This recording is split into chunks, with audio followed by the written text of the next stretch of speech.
Shalom, shalom, bien-aimés. Nous continuons avec nos enseignements bibliques. Aujourd'hui, nous sommes à l'épisode 21 de comprendre la Bible en 30 jours. Nous prenons notre temps. Pourquoi? Parce que chaque fois que nous sommes en train d'avancer, nous devons expliquer au peuple de Dieu de d'abord étudier certaines parties de la Bible et ensuite avoir la facilité de pouvoir comprendre pourquoi nous sommes en train de bien avancer à comprendre la Bible en 30 petites journées. C'est vite fait, bien-aimés. Que le Saint-Esprit prend le contrôle de ma bouche, que ce que je veux dire, ce ne sont pas les paroles qui viennent de moi, ce sont des paroles qui sont inspirées par le Saint-Esprit, et que les écailles tombent et que vos yeux s'ouvrent. Vous allez connaître la vérité et la vérité va vous affranchir, bien-aimés. Et comme c'est écrit dans Actes chapitre 2 du verset 1 au verset 4, que le vent impétueux du Saint-Esprit commence à souffler dans le lieu où vous êtes, que vous soyez remplis du Saint-Esprit, que vous recevez le feu, la flamme et la vérité de Jésus-Christ de Nazareth, le roi des rois, le Seigneur des seigneurs, celui qui est le Fils de Dieu, celui qui est Dieu, celui qui a versé son sang sur la croix de Golgotha pour que vous et moi, nous puissions avoir la vie éternelle, bien-aimés. Et aujourd'hui, nous allons parler de la doctrine biblique, bien-aimés, et que beaucoup des assemblées, des églises où vous allez partir, ils se sont éloignés de la vérité de la Bible. Ils commencent à parler de ce que leur cœur veut au lieu de parler de ce qui est dans la Bible. Chaque fois que vous allez rencontrer des gens qui seront en train de parler des choses qui n'ont pas un lien avec la Bible, ça veut dire qu'ils n'ont pas des références bibliques qu'ils sont en train d'utiliser dans ce qu'ils sont en train de communiquer comme message au nom de Jésus-Christ de Nazareth, ou ainsi dit l'Éternel, sans qu'il y ait un lien avec les paroles de la Bible, bien-aimés. Ils sont en train seulement de faire perdre les gens leur temps et ils emmènent le peuple de Dieu vers une mauvaise direction. Pourtant, Jésus est le bon berger. Le berger qui veut nous emmener dans des bons pâturages, il veut nous emmener dans de l'eau qui est pure, que nous devons boire, bien-aimés. Et si ces gens-là eux-mêmes ne veulent pas partir au paradis, ils ne doivent pas empêcher les autres de pouvoir partir au paradis.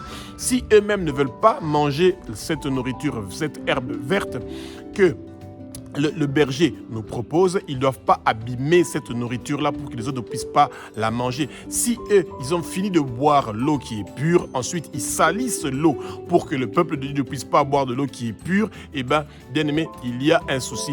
Fouillez les gens qui sont en train d'abîmer l'herbe verte et l'eau pure, ils sont en train de la salir pour que le peuple de Dieu ne puisse pas avoir accès vers le Père. Ça, c'est terrible, bien aimé. Si ces gens et leurs familles ont décidé que eux, ils veulent vivre leur paradis ici sur terre et ils n'ont pas besoin de Jésus comme Seigneur, Sauveur et Maître dans leur vie, bien aimé, c'est pas un problème, mais ils ne doivent pas conduire les brebis vers la perdition, vers la souffrance. Bien-aimé, Jésus ne veut pas que nous partons en enfer. Il veut que nous partons au paradis. Et c'est pour ça que toute la doctrine biblique est une doctrine qui est basée sur la Bible. La Bible est la seule et unique vérité que les chrétiens doivent utiliser. Pas des petits livres que vous lisez gauche à droite, pas des règlements intérieurs de certaines institutions ou organisations. Non, la Bible est la seule parole que nous avons. Même si vous pensez qu'il y a des Bibles qui sont corrompues ou des Bibles qui ont ceci et cela, d'autres disent même que non, la Bible a été écrite par les Blancs ou ceci, etc. Bien-aimés, soyez rassurés. Le Saint-Esprit est au contrôle et que toute personne qui pense qu'il peut aller au-delà de l'intelligence du Saint-Esprit, c'est faux et archi-faux. Et le plus grand problème que la majorité des doctrines ont, bien-aimés, c'est celui de ne pas croire ou utiliser le Saint-Esprit qui est l'Esprit de Dieu, qui est en train de faire que le peuple de Dieu puisse avoir des révélations de Dieu, puisse avoir la lumière de Dieu, puisse être inspiré par Dieu, puisse avoir ce que Dieu a préparé pour nous, bien-aimés. Et c'est ça que le peuple de Dieu doit comprendre. Que quand vous arrivez dans une église où ils ne croient pas que Jésus est le Fils de Dieu, que Jésus est Dieu, que Jésus a versé son sang sur la croix de Golgotha pour que nos péchés soient pardonnés, ils ne croient pas que le Saint-Esprit est l'Esprit de Dieu, que cette puissance-là se manifeste pour qu'ils puissent avoir des miracles et que les gens puissent comprendre la parole, qu'ils puissent recevoir des révélations, des prophéties, de toutes sortes de communications, eh bien, ça veut dire qu'il y a un souci, bien-aimé. Et Jésus veut absolument que vous et moi, nous puissions avoir la vie éternelle, que notre nom soit inscrit dans le livre de vie de l'agneau, ainsi que nos familles et nos communautés. Et c'est pour ça que nous devons respecter la doctrine biblique. Et la doctrine biblique, bien aimé, c'est quelque chose de très important que les églises font tout pour que le peuple de Dieu ne puisse pas connaître ces choses-là. Pour que les pasteurs, les hommes de Dieu, les apôtres continuent à transformer les Écritures et de dire ce que leur cœur veut, mais pas ce que le Saint-Esprit veut communiquer à son peuple, et c'est triste. Mais les fausses organisations ou les fausses doctrines, les fausses églises vont toujours éviter de parler du Saint-Esprit parce que le Saint-Esprit est le révélateur, bien-aimé. La Bible n'est pas un livre ordinaire, la Bible est un livre qui a été écrit sous l'inspiration du Saint-Esprit par les hommes. C'est la parole de Dieu pour nous les hommes. Quand vous lisez la Bible à haute voix, bien-aimés, vous écoutez la voix de Dieu. Vous pensez que c'est votre propre voix? Non, c'est Dieu qui utilise votre voix pour vous parler à vous. C'est la parole de Dieu pour vous. Quand vous lisez la Bible à haute voix, bien-aimés, vous entendez la voix de Dieu et ça touche votre cœur et ça veut vous changer, vous transformer. La Bible parle du passé de l'homme. La Bible parle de où nous sommes maintenant, aujourd'hui. La Bible nous parle de où nous sommes en train de partir et soyez confiants, bien-aimés. Catholiques, protestants, kimbanguistes, musulmans, hindouistes, shintoïstes, peu importe votre confession religieuse, eh bien, tant que vous croyez que Jésus est le Fils de Dieu, que Jésus est Dieu, que Jésus a versé son sang sur la croix de Golgotha et que vous arrêtez de pécher, eh bien, vous avez accès au paradis. Abandonnez vos péchés, quittez les ténèbres et tournez-vous vers la lumière. Jésus est le seul chemin qui mène vers le Père et c'est le Saint-Esprit qui se révèle à vous pour que vous puissiez connaître quel est le chemin. Que les écailles tombent, que vous ne soyez plus aveugles, que votre communauté ne soit plus aveugle pour que nous puissions marcher vers le paradis, vers le ciel. Bien-aimés, la parole nous dit que Jésus est l'échelle. Et bien, c'est par lui que nous passons pour pouvoir aller au ciel ou quitter le ciel et venir sur terre. Et c'est seulement avec le Saint-Esprit que le peuple de Dieu peut recevoir cette révélation-là de qui est ce Saint-Esprit qui vient de nous parler de Jésus et du Père et du royaume, bien-aimé. Et si nous voulons comprendre d'où nous venons, le Saint-Esprit est là pour nous le révéler. Si nous voulons comprendre où nous sommes, comment nous sommes en train de faire et est-ce que nous sommes sur le bon chemin, le Saint-Esprit est là pour nous le révéler. Si nous voulons comprendre où nous sommes en train de partir, être préparés pour où nous sommes en train de partir, le Saint-Esprit est toujours là pour faire ce travail-là, pour nous révéler ces choses-là, bien-aimés. Et cette doctrine-là, nous devons la comprendre. Que Dieu veut à tout prix que le Saint-Esprit soit avec nous, qu'il vienne habiter en nous. Notre corps est le temple du Saint-Esprit. Nous sommes l'Église, le corps du Christ, nous sommes l'Église de Dieu et le Saint-Esprit habite en nous. Le trône du Père habite en nous à travers le Saint-Esprit bien-aimé. Et c'est ça que nous devons comprendre, que toute Église qui s'éloigne de cette doctrine-là, il parle de fausseté, il parle d'un autre Dieu qui n'est pas le Dieu que nous servons. Le Dieu que nous servons, il est un. Il a Jésus en lui et le Saint-Esprit. Et quand il y a des confessions religieuses qui disent que Jésus est un grand prophète, ou il croit qu'il a fait des grandes choses, mais il n'est pas Dieu, il y a un point d'interrogation. Et vous savez que ces gens-là sont dans une fausse doctrine. Le Saint-Esprit est l'inspiration, bien-aimé, pour nous les hommes, bien-aimés. Dieu a veillé à mettre la Bible écrite pour nous, bien-aimés, parce qu'il a jugé que c'était bien et bon d'avoir des précisions sur ce que Dieu veut que nous puissions connaître, bien-aimés. Pendant les 33 ans que Jésus a vécu sur terre, c'est pas tout ce que Jésus a fait qui a été documenté. Et pendant toutes les années, depuis Adam jusqu'à à Apocalypse, eh bien, bien aimé, ce n'est pas toutes ces choses-là qui sont tous relatées en une fois dans la Bible. Non, la Bible a des résumés, des parties que Dieu veut avec précision et qui veut que nous puissions connaître ces choses-là, pour que ces choses-là puissent nous inspirer et pour que nous puissions croire.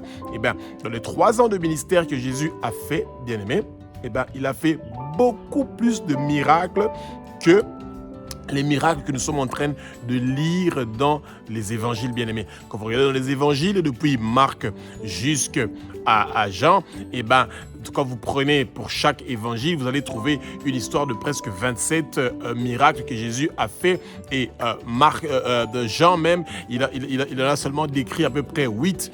Eh ben, c'est parce que ce sont des miracles qui ont été faits, qui ont été écrits noir sur blanc pour que nous puissions croire.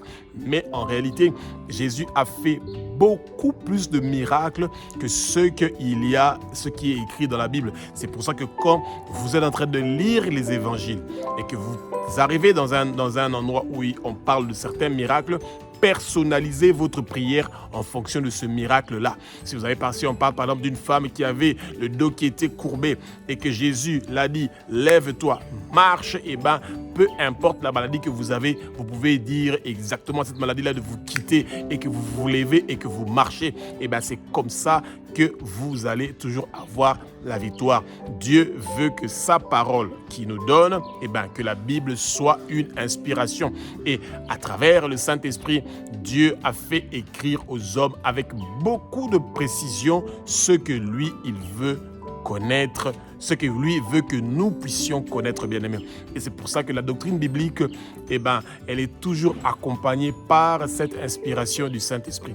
Et que toutes les églises ou les organisations religieuses qui veulent éviter le Saint-Esprit, bien-aimés, sachez que vous devez fuir cet endroit-là parce qu'ils parlent de eux-mêmes, ils parlent par eux-mêmes, ils ne parlent pas par le Saint-Esprit. Le Saint-Esprit ne traverse pas leur bouche, ne passe pas à travers eux pour pouvoir communiquer un message.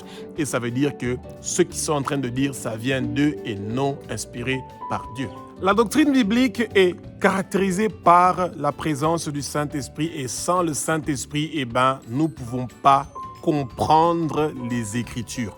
Par notre propre intelligence, par notre intellectualité, nous ne pouvons pas comprendre les Écritures et saisir le message que le Seigneur cherche à nous communiquer. Et c'est à travers le Saint-Esprit que nous pouvons comprendre les Écritures, que nous pouvons être inspirés et savoir comment nous devons faire, bien-aimés. Et c'est pour ça que le Saint-Esprit est celui qui nous fait comprendre d'abord les Écritures et qui nous fait accepter les Écritures, bien-aimés. Vous savez, quand vous venez parler vous-même à quelqu'un et que cette personne-là n'est pas un croyant, il est lié par des chaînes, des liens démoniaques qui l'empêchent, qui met une barrière, qui ne puisse pas recevoir la parole, qui ne puisse pas la comprendre et l'accepter.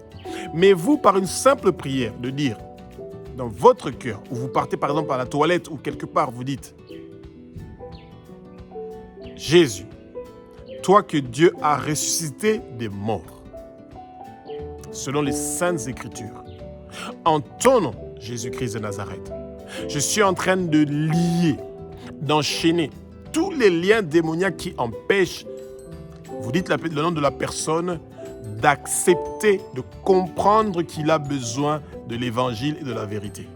Que tout blocage, tout obstacle qui l'empêche de pouvoir comprendre et accepter la vérité, ta parole, et qu'il puisse accepter dans sa vie, que cela le quitte maintenant au nom puissant de Jésus.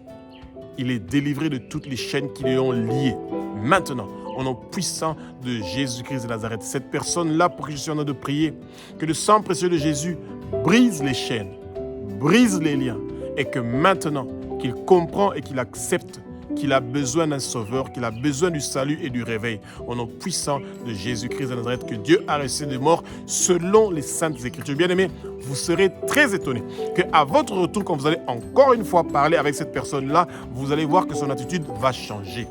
Pourquoi? Parce que sans le Saint-Esprit, sans l'Esprit de Dieu, vous ne pouvez pas convaincre quelqu'un de pouvoir accepter Jésus, de pouvoir comprendre qui est Jésus et qu'il a besoin de Jésus et qu'il a besoin de la vie éternelle. Que Jésus-Christ nous aide, bien-aimés. Il y a 10 milliards d'habitants dans le monde entier. Il y a moins de 1 milliard qui ont accepté Jésus comme Seigneur Sauveur et Maître dans leur vie. Et vous pouvez aider beaucoup de gens pour qu'ils puissent venir vers Jésus. Alléluia. La doctrine biblique, bien-aimée, est toujours caractérisée par la présence du Saint-Esprit pour l'interprétation des Écritures, bien-aimés. Et l'interprétation des Écritures vient au fur et à mesure que nous prenons plus de temps de pouvoir lire la Bible. Vous n'avez jamais assez lu la Bible, bien-aimés, c'est impossible. Plus vous passez le temps en train de lire la Bible, plus vous allez recevoir des révélations. Bien-aimés, quand vous lisez l'Évangile de Matthieu, Marc, Luc et Jean et l'Acte des Apôtres, bien-aimés, chaque fois que vous allez relire ça, je vous garantis, je vous assure à 100% que vous avez une nouvelle révélation, vous avez une nouvelle compréhension. Et vous allez avoir des nouveaux détails. Vous allez avoir une meilleure compréhension de ce que Dieu veut que nous puissions comprendre. Et c'est seulement à notre avantage, bien-aimés, de pouvoir nager dans la parole et bien la comprendre et l'utiliser comme le Seigneur veut que nous puissions l'utiliser, bien-aimés. Et bien, que le Saint-Esprit soit cet esprit-là qui est en train de nous aider à savoir comment nous devons interpréter la parole, bien-aimés. Et que le Seigneur puisse faire tomber les écailles, que le peuple de Dieu puisse comprendre que nous avons besoin du Saint-Esprit et que toute doctrine qui ne veut pas du Saint-Esprit pour l'interprétation de la parole, ils sont dans une doctrine qui est fausse. Ils parlent d'un autre Dieu, pas le Dieu qui est le Père de Jésus de Nazareth, pas du Jésus qui est le Fils de Dieu qui est Dieu. Alléluia.